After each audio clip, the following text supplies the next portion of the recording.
Welcome back to Wayne TV. I'm Joel Gilley. I am joined by two very special Bills, the co-chairman of the Purple Heart Foundation. Is that correct? The right way to say that? He's actually the chair. I'm a co-chair. Oh, chair and co-chair. Yeah. Okay, I'm learning. He's in charge, I can tell you that. He tells you what to do.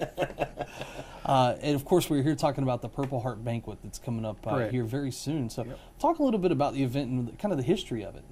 The Purple Heart Foundation began in Wake Forest 10 years ago, I believe it is now. And we were the second city in the state of North Carolina to pick it up. This will be our 7th year. Wow. And gosh, we're privileged to be this year at the Maxwell Center, so it's going to be a good time there. But Purple Heart Foundation is designed to honor all the combat wounded within our area, Wayne County and a few surrounding areas. This year we're honoring 58 Purple Heart recipients. And out of the aside from the 58, we have 18 what we call PMDs, post-military deceased. We're honoring their memory. And then we have our Gold Star families, which are those KIA. And we have 9 of those. And so it's going to be a good night of honoring and celebration of their lives and memory, and dinner as well.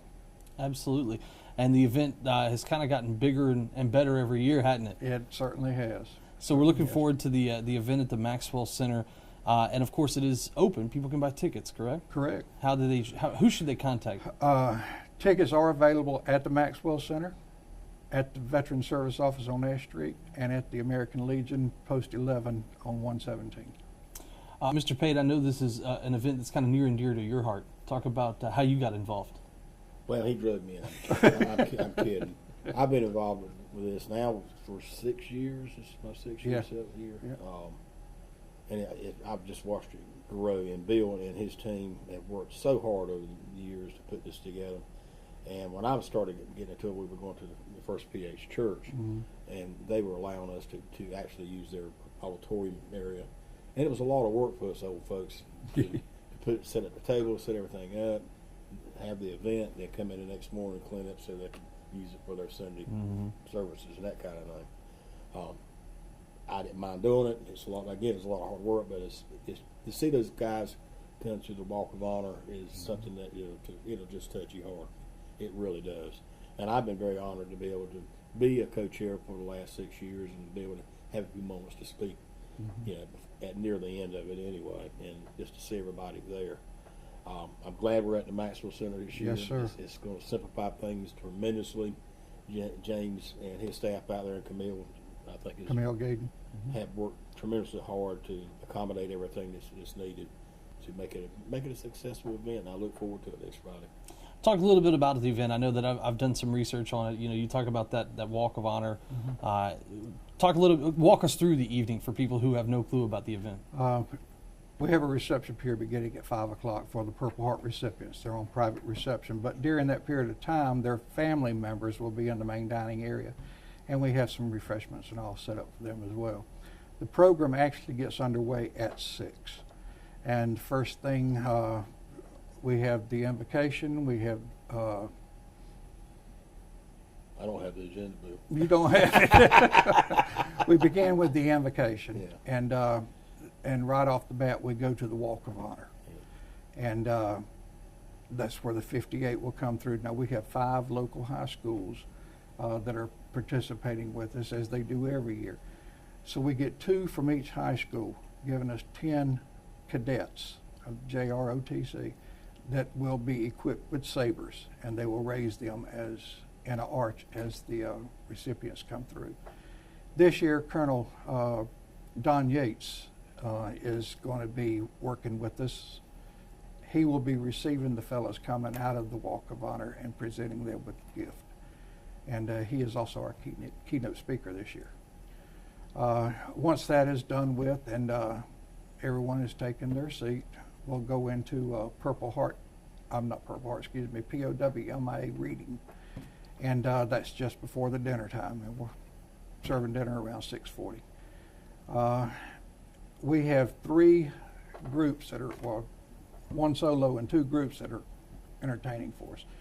Pastor John Howard, associate or executive pastor of the First PH Church, He's been with us a few years now, and he's been gracious over the past using their facilities.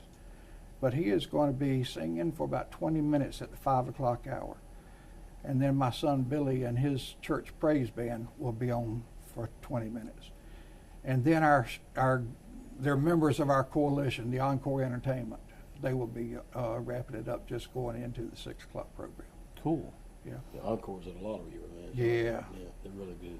I think that's such an important event to honor, these people. But I think it's really cool the imagery that you get if you've never been, just to think about these people walking through that walk of honor with the sabers, and it's just a good way to give back. It's one thing, Joel, to tell someone about it, and you might get a little bit of vision in your mind, but to see it actually take place and happen is something else. So the moral of the story is people need to get their tickets now. Yes, sir. That's Yes, sir. Is there anything else that we need to talk about today about the Purple Heart Banquet? Anything you'd want people to know? Everybody should arrive, say 5:30. I'd say to the tickets that are going out public sale at the 3 locations I gave you,